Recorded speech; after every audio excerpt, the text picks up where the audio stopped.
ईद के बाद वापस आ गए। अब कोई ये तो नहीं कहेगा सर थोड़ा सा आज कम पढ़ाएं क्योंकि मैंने पिछला रिवाइज करना है। यकीनन आपने रिवाइज कर लिया होगा सारा पिछला। आपने बंदा सिगरेट पीने वाला समझता है मैं सिगरेट फूंक रहा हूँ, सिगरेट उसको फूंक रही होती। तो इसी तरह से वक्त ज़ाय करने वाला कहता है मैंने वक्त ज़ाय किया। भाई वक्त ने आपको ज़ाय किया। तो अगर टाइम ज़ाय करके आए हैं तो तकरीबन लानत आप लोगों, अगर आपने पढ़ा है तो माशाल्लाह बहुत बहुत आपके धन्यवाद। ठीक है, आपने मेरी पुश्तों पे एहसान किया है। खैर जो भी आपने किया है आप बेहतर जानते हैं, तो उसी हिसाब से आपको लानत या सवाब जो भी है वो पहुंच जाएगा। ठीक है, खैर मैंने तकरीबन इस वजह से भेजी है कि मैं पूरी लानत नहीं भेजी क्योंकि आपने मेरे काबिल एहतराम है, तो तकरीबन ठीक है। खैर अब किसी ने नहीं कहना कि कल टेस्ट है परसों टेस्ट है, क्योंकि काफ़ी सारा टाइम आपको मिला है। एक दो लेक्चर थे, वो क्या थे, कुछ भी नहीं था, एक लेक्चर था, ज़्यादा लेक्चर तो नहीं थे, एक लेक्चर जानबूझ के। बाकी कितने लेक्चर मिले आपको ओवरऑल रिकॉर्डेड बाकी सब्जेक्ट्स के? 2 या 3 लेक्चर। ठीक है, एक लेक्चर मिला है आपको मेरी तरफ से। ठीक है, सिर्फ इस वजह से कि आप आराम से वो कर सकें। अच्छा, अब हमारा चैप्टर 1 कंप्लीट है। हाँ या ना करो फिर उनकी मम्मी की तरह वो हनूत हो जाते, कोमे में चले जाती है। 2 चैप्टर कंप्लीट है, 3 कंप्लीट, 4 कंप्लीट है। ए 4B की 1-2 डेफिनेशन है वो हम कर लेते हैं। 5 कंप्लीट, 6 7 कंप्लीट है। चलो यूं कर लेते income from business A complete है, 8 नहीं है, बी जो उसका पार्ट है। उसके आगे जो चैप्टर है 9 और 10 और 11 में सिर्फ और सिर्फ हमारी क्या रहती है, एग्जाम्पशन रहती, बाकी सारा आपका कंप्लीट है। ठीक है, तो बहुत सारा पढ़ लिया, परेशान होंगे।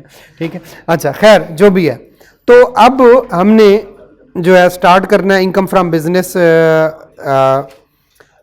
बिजनेस, आगे डेप्रिसिएशन वगैरह और उसको कंप्लीट करना है, और साथ में उसके न्यूमेरिकल।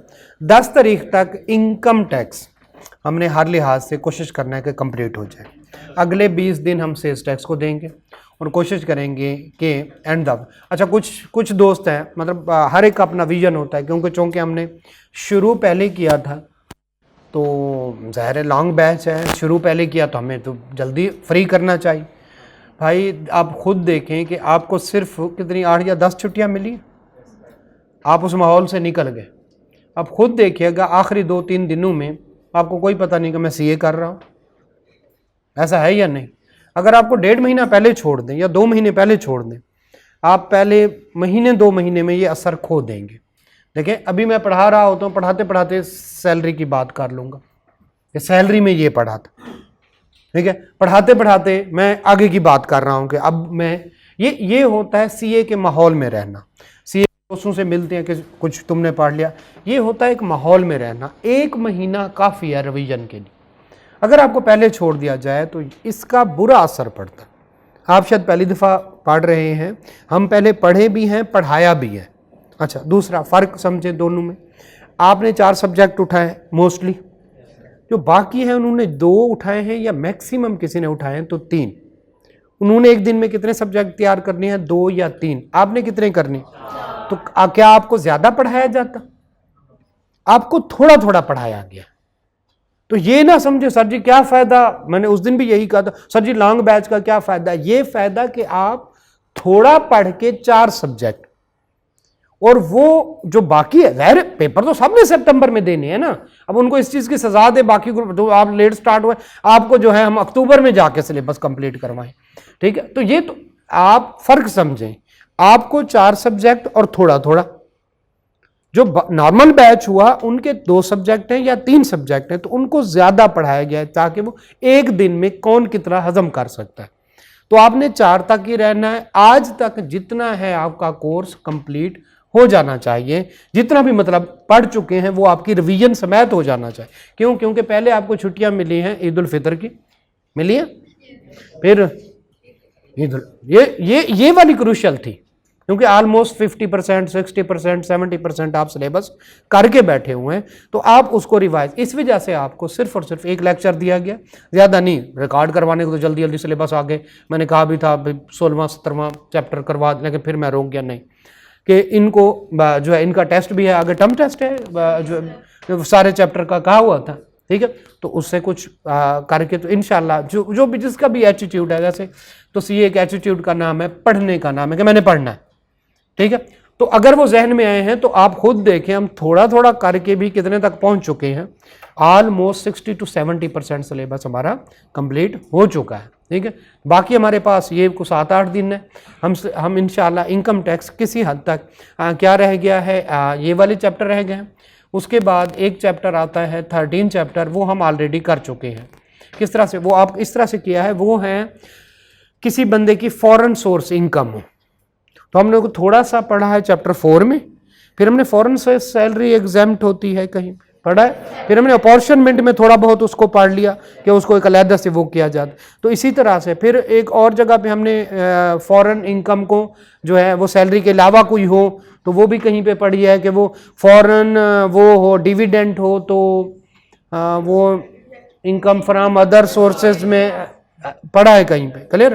तो ये हमने उस तरह से उसको कुछ बिट्स और पीसेस में करके पढ़ लिया, क्लियर हो गया, ठीक है। जो है 12th चैप्टर इनकम फ्रॉम उसका है, वो बिजनेस के साथ पढ़ेंगे।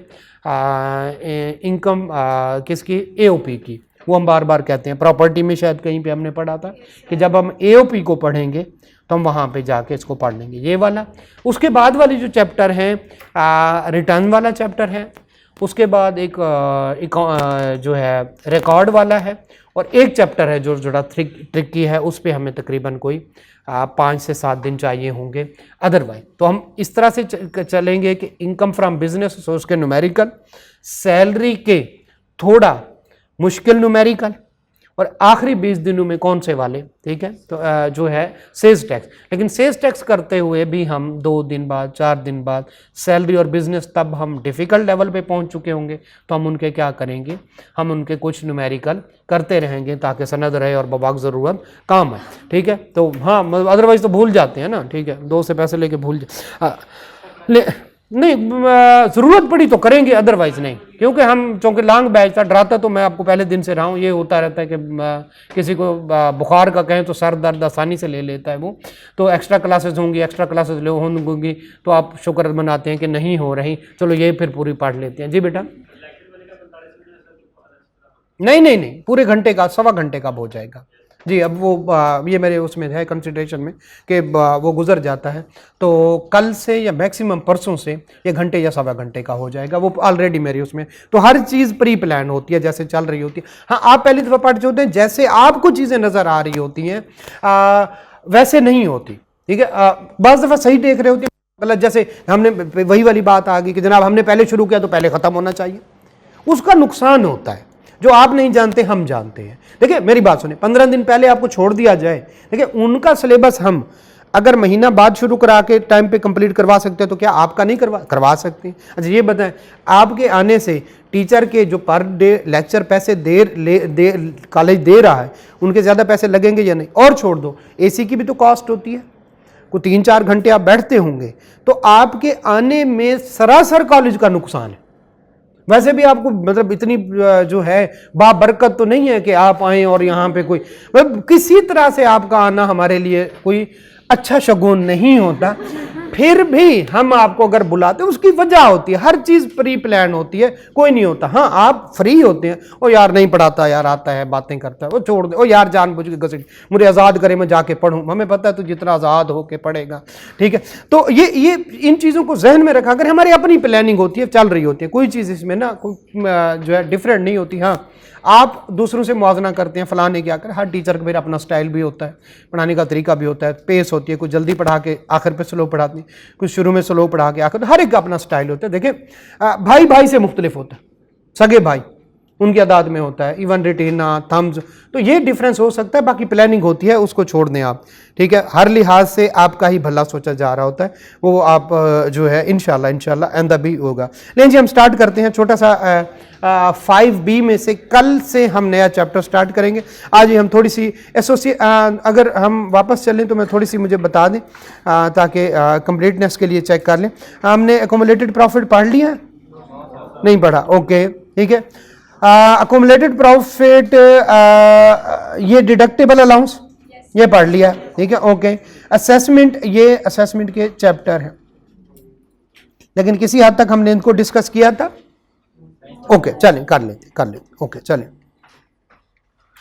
मैं जरा पढ़ता हूं, जरा बताइए। Accumulated profit for payment of dividend, नीचे एक सेक्शन होगा डिविडेंड की एक एंड पे जाएंगे तो एक जो है एक डेफिनेशन आ रही होगी डिविडेंड, ये उसके लिए है, तो उसके लिए लिख लें जो है 2.1 उसके लिए, यानी 2 सबसेक्शन 1 हम पढ़ेंगे उससे रिलेटेड।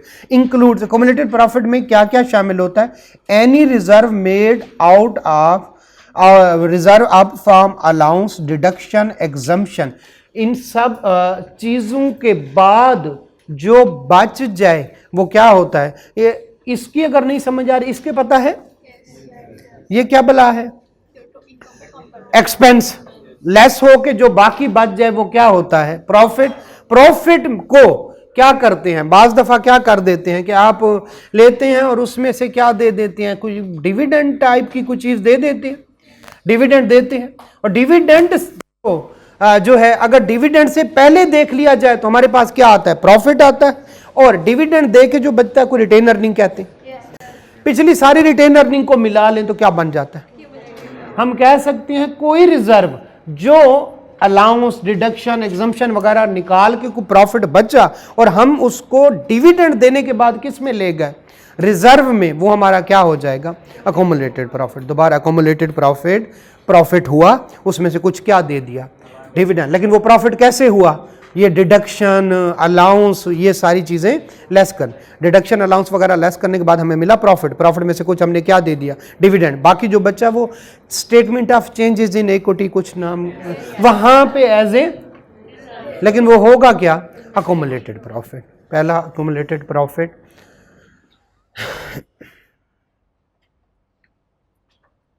तो जो भी रिजर्व फंड में चीजें पड़ी हुई हैं वो क्या हैं? वो अकोमुलेटेड प्रॉफिट का पार्ट है, इंक्लूड लिखा हुआ। ये वाली बात समझ आ गई। दूसरा, all profit of the company including income, gains of trust up to the date of distribution. Company है तो उस केस में प्रॉफिट। अब दोनों में फर्क समझें। पहला है रिजर्व, पहला कौन से वाला है?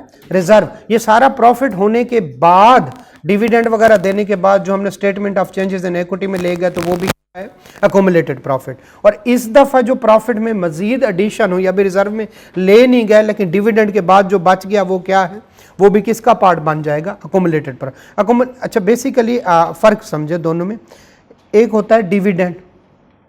डिविडेंड मौजूदा प्रॉफिट में से भी दिया जा सकता है और ऑलरेडी जो आपके पास क्या पड़े हुए हैं, रिजर्व पड़े हुए, उनमें से भी दिया जा सकता है। वो कहते हैं accumulated profit for payment of dividend. इसके लिए इंक्लूड करता है नंबर 1 जो पहले से रिजर्व पड़े। और रिजर्व कैसे आए होंगे?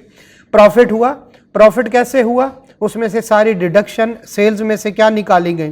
कोई कॉस्ट ऑफ सेल और बाकी सारी डिडक्शन निकाली गई तो वो प्रॉफिट हुआ। प्रॉफिट में से डिविडेंड देगी और बाकी सारा किधर फेंक दिया? रिजर्व में। वो रिजर्व भी किस में शामिल है? अकोमुलेटेड प्रॉफिट में शामिल है। पहली बात समझ आ गई। दूसरी सूरत में, दूसरी सूरत नहीं समझे, मैं दोबारा से पढ़ाता हूँ, मैं दोबारा से बताता हूँ। नहीं,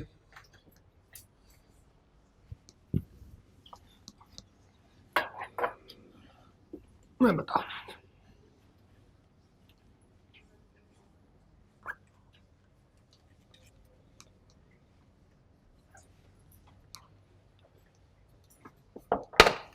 जरा समझे। रिजर्व पड़े हुए, statement of change in equity होती है कोई, उसमें रिजर्व पड़े हुए, समझ ले 10 मिलियन के, ये भी अकोमुलेटेड प्रॉफिट का हिस्सा है। अब ये रिजर्व कैसे आए होंगे? कोई सेल्स हुई होंगी, उसमें से डिडक्शन हुई होंगी, हुआ होगा, फिर प्रॉफिट आया होगा। क्लियर हो गया? प्रॉफिट आया होगा। अब इस प्रॉफिट में से क्या दे दिया होगा? डिविडेंड। और बाकी जो बच गया ये डिविडेंड निकाल के वो किस में हमने भेज दिया? रिजर्व। है तो प्रॉफिट ही, इसमें से भी डिविडेंड दिया जा सकता है। अब जरा आए, हम किसके लिए पढ़ रहे हैं? Payment of dividend. तो पेमेंट ऑफ डिविडेंड के लिए जो रिजर्व पड़े हुए हैं कहां से बने? कोई अलाउंस, डिडक्शन, तो वो भी हम क्या कहेंगे भाईजान? ये भी क्या है हमारा? Accumulated profit. तो अकोमुलेटेड प्रॉफिट में पहली चीज कौन से वाली आ गई? रिजर्व। रिजर्व कैसे बनते हैं? सेल्स, उसमें से क्या? डिडक्शन और डिविडेंड वगैरह देने के बाद जो बाकी पहले सालों का। अब हम देने लगे हैं डिविडेंड 2024 का, ये हमने किया था 2023 में। तो 2023 के लिए जो रिजर्व पड़े हैं वो भी क्या है? 2024 के लिए अकोमुलेटेड प्रॉफिट। क्लियर हो गया? पहली बात, अकोमुलेटेड प्रॉफिट में नंबर 1 कौन से वाली चीज शामिल होगी? पिछले सालों का जो बचा हुआ प्रॉफिट आ रहा है उसको क्या कह रहा है वो? उसके लिए वो क्या कह रहा है? रिजर्व कह रहा है। यहां तक सब ओके? ओके। अगली बात, ये क्लियर हो गया? 2024 में मैं डिविडेंड देने लगा हूं। मैं क्या देने लगा हूं? डिविडेंड। तो मैं किस में से दूंगा? मौजूदा प्रॉफिट में से, या मैं पिछले प्रॉफिट को वो क्या कह रहा है? रिजर्व। क्लियर है यहां तक? रिजर्व। रिजर्व कैसे बनता है? पता चल गया कि हमने प्रॉफिट निकाला और प्रॉफिट में से कुछ क्या दे दिया? डिविडेंड। जो बाकी बचा वो हमने किस में डाल दिया? Statement of changes in equity में एज अनडिस्ट्रीब्यूटेड। कहीं से सुना था? Undistributed profit, undistributed. तो वो पहला हो गया। दूसरा, इस साल का जो प्रॉफिट होगा, इस साल का, ये दूसरी बात आ गई। पहली बात कौन से वाली? रिजर्व। इस दूसरी बात कौन से वाली? इस साल का प्रॉफिट। क्लियर हो गया? अच्छा ये बताएं, डिविडेंड देता कौन है? किसको मिलता है डिविडेंड? Share holder. यकीन है एओपी के होते हैं। किसके? कंपनी के। तो all profit of the company. ठीक है। अब जो नॉन प्रॉफिट ऑर्गेनाइजेशन है उनको भी के मेरे ख्याल में कंपनी की डेफिनेशन में, ट्रस्ट को भी कंपनी की डेफिनेशन पढ़ा था। ठीक, ओके। तो इसी वजह including the income and gain of up to the date of distribution. Distribution मतलब जिस दिन वो क्या देता है। एक जगह पे हमने पढ़ा था कि अगर कोई अपने प्रॉफिट डिस्ट्रीब्यूट करे बैंक की सूरत में, इनकम फ्रॉम बिजनेस में ही हमने कहीं पे पढ़ा था कि कोई ट्रस्ट या कोई म्यूचुअल फंड अपने इंटरेस्ट भी डिस्ट्रीब्यूट करे तो वो बैंक का क्या बन जाता है? डिविडेंड बन जाता है। कहीं पे सुना था? अभी अगले दिनों हमने पढ़ा है, याद नहीं है, भूल गए हैं। इनकम फ्रॉम, पहले दूसरे पेज के शुरू में, इनकम फ्रॉम बिजनेस के दूसरे पेज के शुरू में बैंक में पढ़ा। खैर बात आगे चली गई है, दफा करें, छोड़ दे, हमने नहीं पढ़ा। All profit of the company. और ट्रस्ट भी क्या होती है? तो उस दिन तक डिस्ट्रीब्यूशन, जिस दिन वो शेयर डिविडेंड वगैरह देने लगे तो उस दिन तक जितना भी प्रॉफिट हुआ वो भी क्या कहलाएगा? Accumulated profit. ठीक है, अकोमुलेटेड प्रॉफिट। तो इसका मतलब है 2 हो गए। एक जो रिजर्व पड़ा हुआ है उसमें से भी डिविडेंड दे सकते हैं। मकसद क्या है? Payment of dividend. तो पिछले जो प्रॉफिट पड़े हुए हैं या इस साल का जो प्रॉफिट पड़ा हुआ है तो वो क्या कहलाएगा? अब जरा देखिए, नंबर 1 ए पे पढ़ें और जल्दी से बे पढ़ें। अगर आपके पास बुक मौजूद नहीं है तो आपके पास आपके सामने ये चीज मौजूद होगी, जरा देखिएगा। एनी रिजर्व ये पढ़ लें और बी वाला पढ़ लें।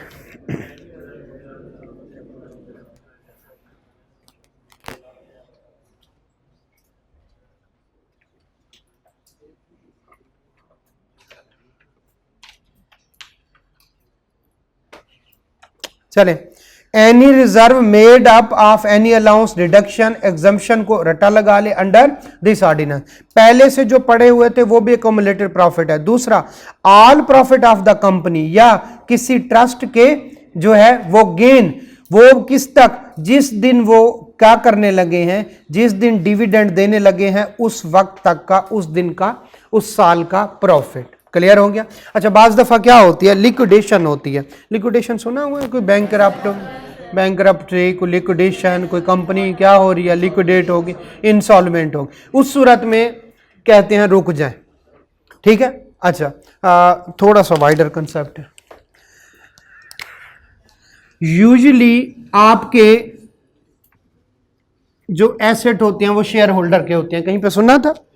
ठीक है, एसेट शेयर होल्डर के होते हैं क्योंकि वो क्या देते हैं बदले में? कैपिटल देते हैं। बदले उन्होंने क्या दिया होता है?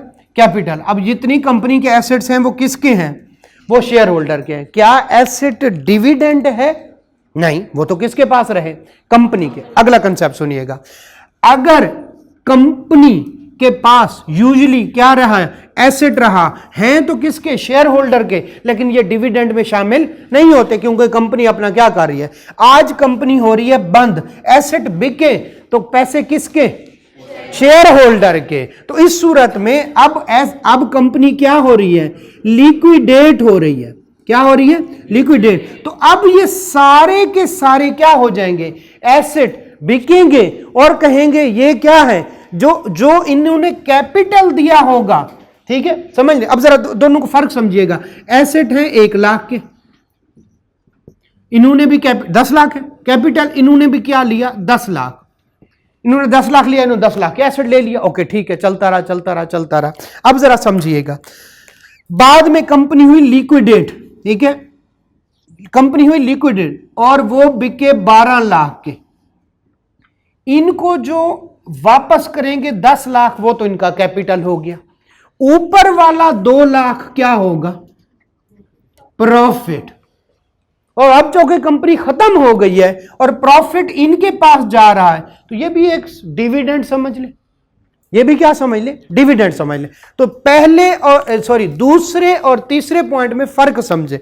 नंबर 1, अकोमुलेटेड प्रॉफिट क्या है? जो रिजर्व पड़ा प्लस जितने भी कंपनी के क्या हैं? प्रॉफिट्स। ये वाली बात समझ आ गई। अब कंपनी क्या हो रही है? लिक्विडेट। तो जितने प्रॉफिट आए, कौन से वाला? ये 2 लाख वाला।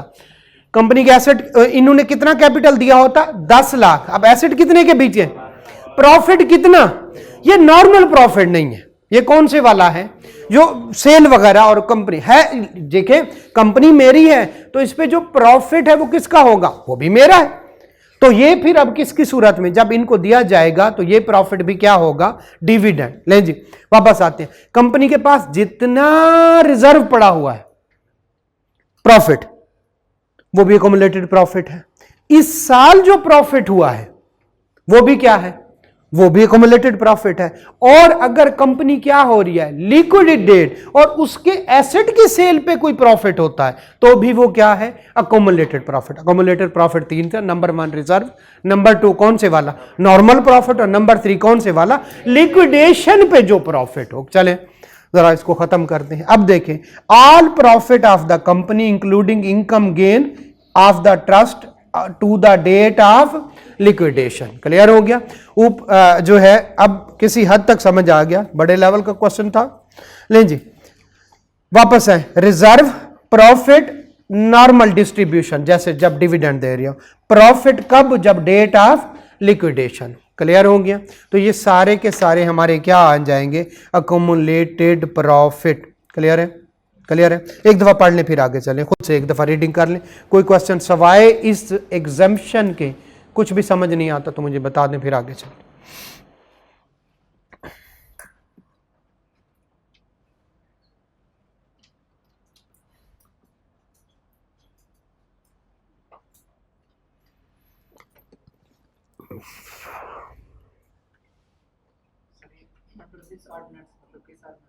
इनकम टैक्स ऑर्डिनेंस, बड़ी बात बताई है मैंने।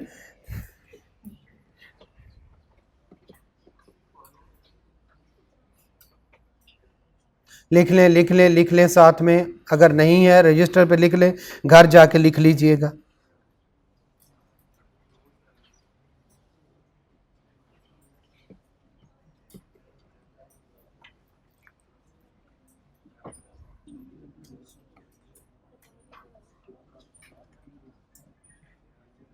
चलें, डिडक्टेबल अलाउंस शायद हमें पता है क्या बला होती है।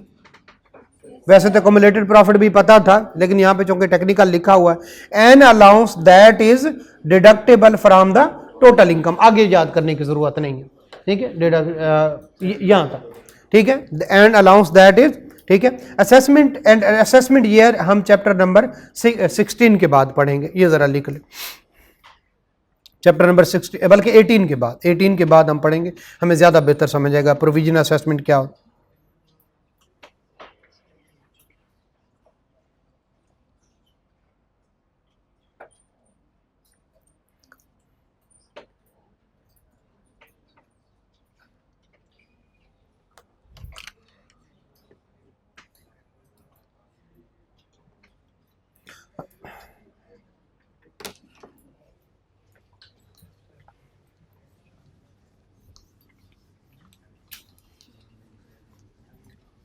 अगली बात सुने, अच्छा आपको पता है हम रिटर्न फाइल करते हैं?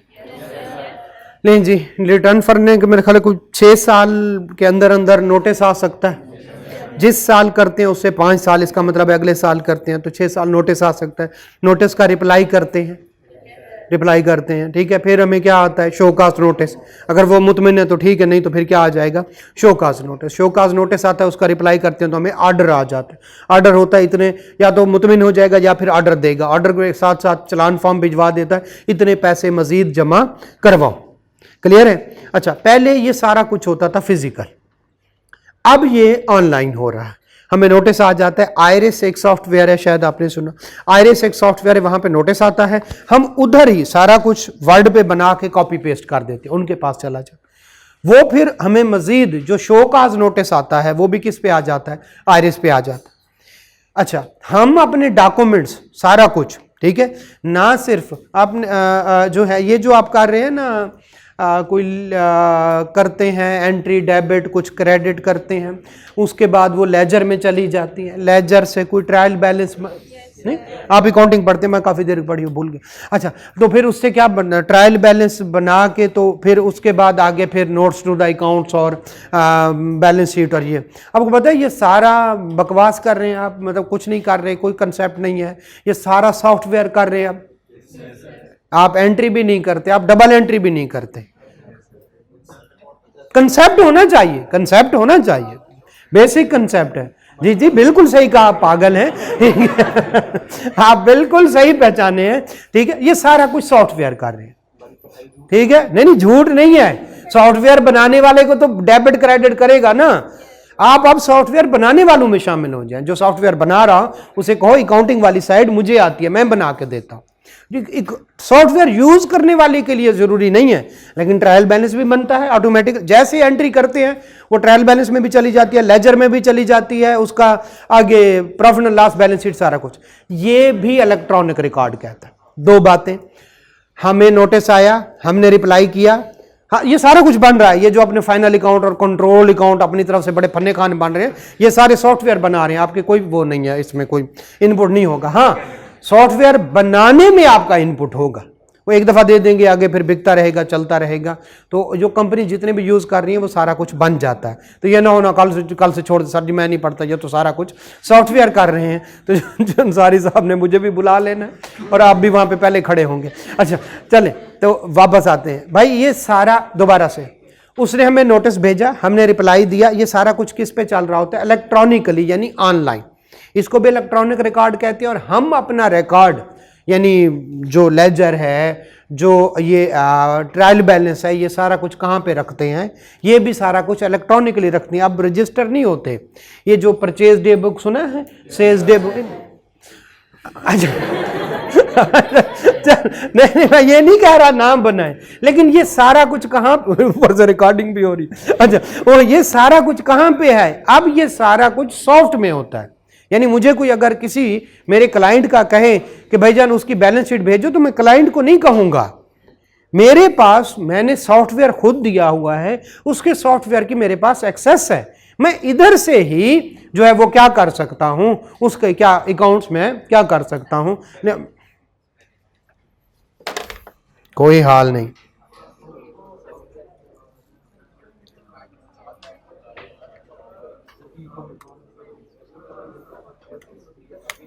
मैं इलेक्ट्रॉनिक रिकॉर्ड थोड़ा सा आपको समझाना चाहता हूं, बाकी कोई।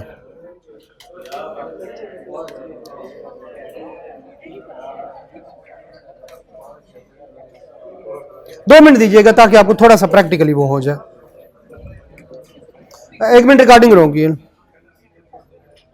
और ये मैंने यहाँ पे क्लिक किया तो ये देखें, ये एक क्लाइंट है, उसका कुछ एसेट हैं, कुछ उसकी क्या है लाइबिलिटीज है, कुछ इक्विटीज हैं, कुछ वो जो है सेल परचेज जो है अभी उसने एंट्री रिसेंटली इंस्टॉल किया है ना कुछ वो क्या कर रहा है, एंट्रीज कर रहा है।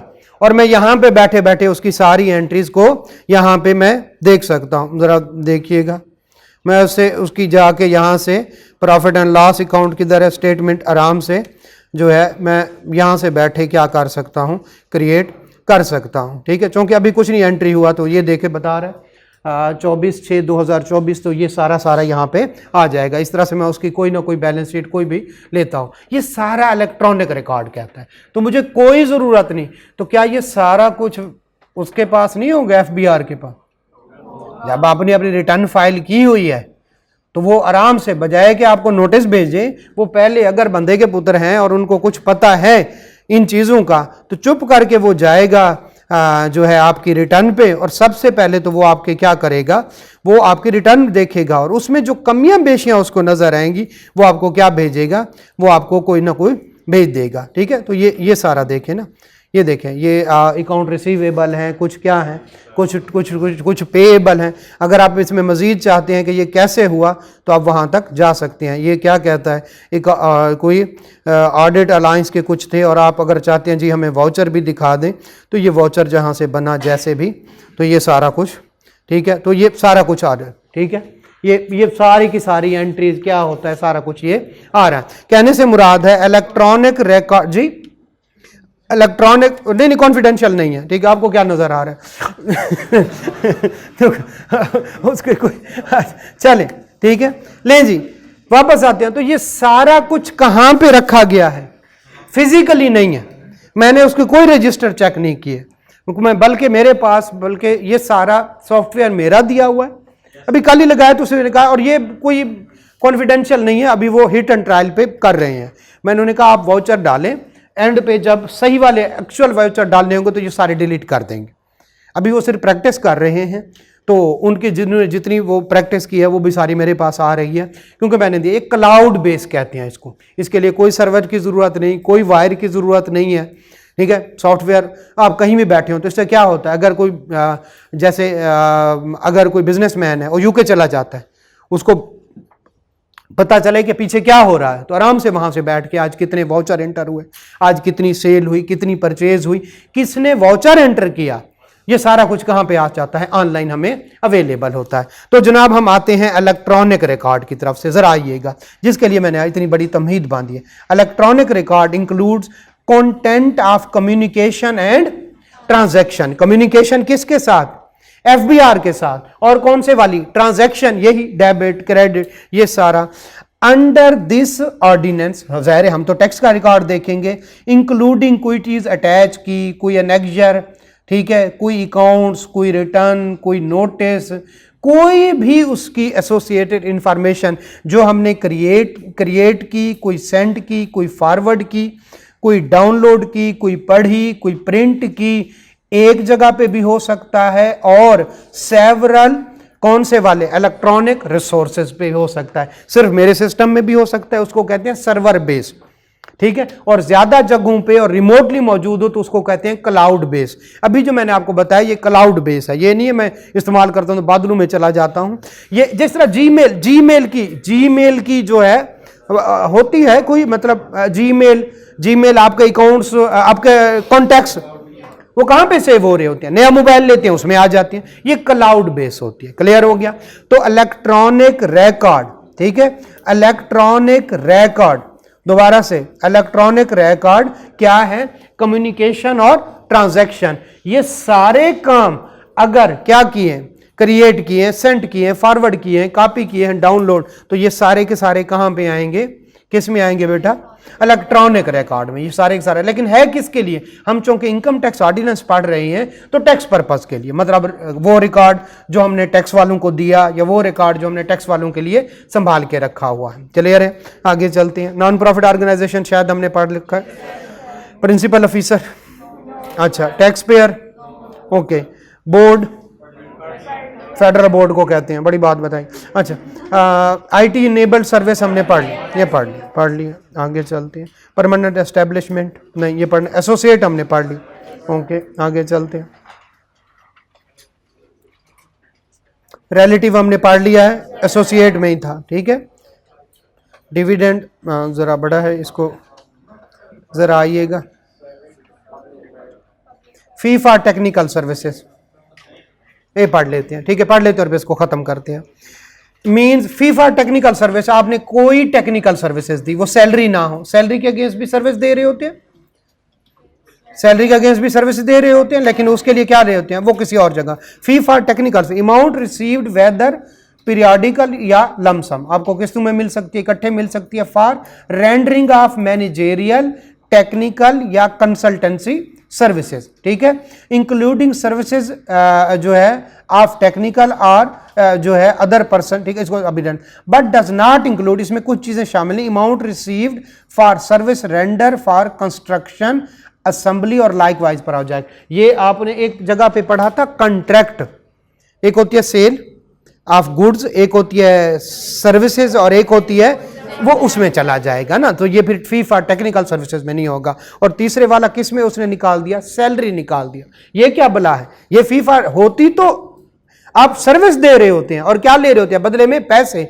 लेकिन मंथली दे रहे होते हैं तो वो कौन से हेड्स के अंदर चली जाती? इनकम फ्रॉम, पता हमने पढ़ा था कहीं बिजनेस से सैलरी अलहदा होती है, कहीं पे पढ़ा था, पूरा एक दो चीजें पढ़ ले जी। फी फॉर टेक्निकल सर्विसेज दोबारा से पढ़ते हैं, तो फी फॉर टेक्निकल सर्विसेज कौन से वाली सर्विसेज दे रही है? मैनेजेरियल, टेक्निकल और कंसल्टेंसी सर्विसेज, ये कौन से वाली है? Fee for. लेकिन इसमें शामिल नहीं है एक कॉन्ट्रैक्ट वाली सर्विसेज, ये कौन सी है? कंस्ट्रक्शन, क्योंकि उसमें सर्विस भी देते हैं और साथ में मटेरियल भी देते हैं। वो पढ़ा था कहीं के इनकम फ्रॉम अदर सोर्सेज में, नहीं पढ़ा? याद नहीं है? पढ़ा था, एक गुड्स, एक सर्विसेज और एक कौन से वाला? कॉन्ट्रैक्ट। कॉन्ट्रैक्ट वाली सर्विसेज यानी जिसमें वो देती है, और कौन से वाली?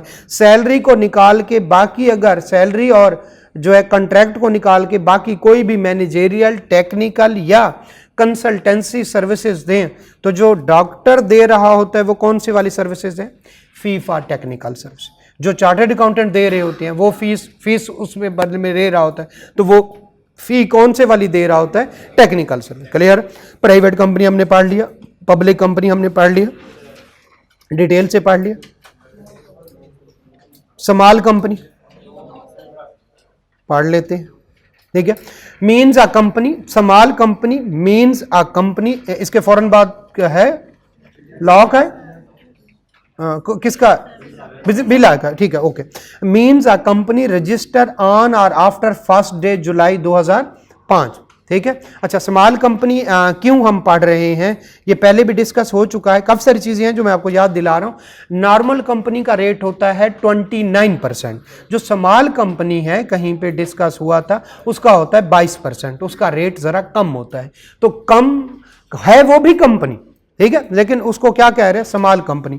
The means a company registered on और आफ्टर द 1 जुलाई 2005, ठीक है, अंडर द कंपनीज एक्ट 2017, ठीक है, which has paid up capital plus undistributed reserve, अभी पढ़ चुके हैं, एक कैपिटल एक reserve, undistributed reserve, undistributed profit not exceeding 50 million rupees. अगर किसी का 51 कैपिटल है तो वो स्मॉल कंपनी में आएगी? नहीं, वो स्मॉल कंपनी में नहीं आएगी, वो उस पे फिर रेट कौन सा लगेगा? 29%। और किसी का 49 मिलियन है वो स्मॉल कंपनी, ओके, ठीक।